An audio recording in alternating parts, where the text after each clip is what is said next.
Is a promise merely a collection of words, or does it carry an eternal weight of commitment? Today, we delve into the sacred institution of marriage, a commitment not only between two individuals, but also before the eyes of the Almighty. The Holy Bible, in its infinite wisdom, provides clear guidance on the permanence of marriage, painting a picture of two souls bound together in an unbreakable covenant. As we explore the scriptures, remember, these are not just words on a page, but divine wisdom meant to guide us on our journey through life. Genesis, the book of beginnings, reveals the divine intent for marriage.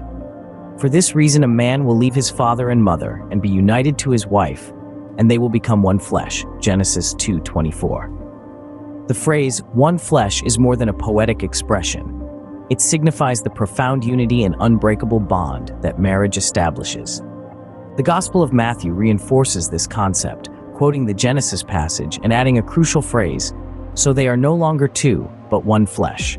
Therefore, what God has joined together, let no one separate." Matthew 19:6. The message is clear. Marriage is a divine union that no human intervention should break. The Apostle Paul, in his letter to the Corinthians, further emphasizes the permanence of marriage. A wife must not separate from her husband, and a husband must not divorce his wife. 1 Corinthians 7:10 and 11. The apostles' words echo the teachings of Jesus, who said, "Anyone who divorces his wife and marries another woman commits adultery against her, and if she divorces her husband and marries another man, she commits adultery." Mark 10:11 and 12. These passages make it clear that remarriage, following a divorce, is seen as continual adultery in the eyes of God. It is not the solution one might hope for, but rather a continuation of the problem. The book of Malachi delivers a strong message against divorce. "For I hate divorce, says the Lord, the God of Israel, and him who covers his garment with wrong, says the Lord of hosts. So take heed to your spirit that you do not deal treacherously." Malachi 2:16. These biblical passages provide a clear and consistent message. Marriage is not a temporary contract to be dissolved when convenient, but a permanent covenant intended to last a lifetime. To summarize, the Bible strongly asserts the permanence of marriage.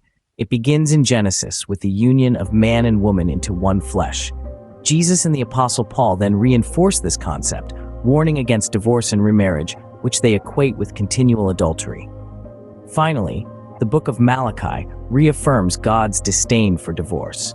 In a world where relationships can often be fleeting and commitments are sometimes taken lightly, it is more important than ever to remember the divine wisdom of the scriptures.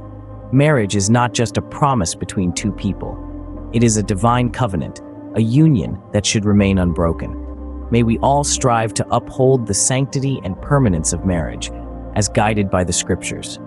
Remember, the strength of a marriage lies not in its ability to weather the good times, but in its unyielding resilience during the storms. May the wisdom of the scriptures guide us all to honor and cherish the sacred institution of marriage as it was intended to be, permanent, unbreakable, and holy.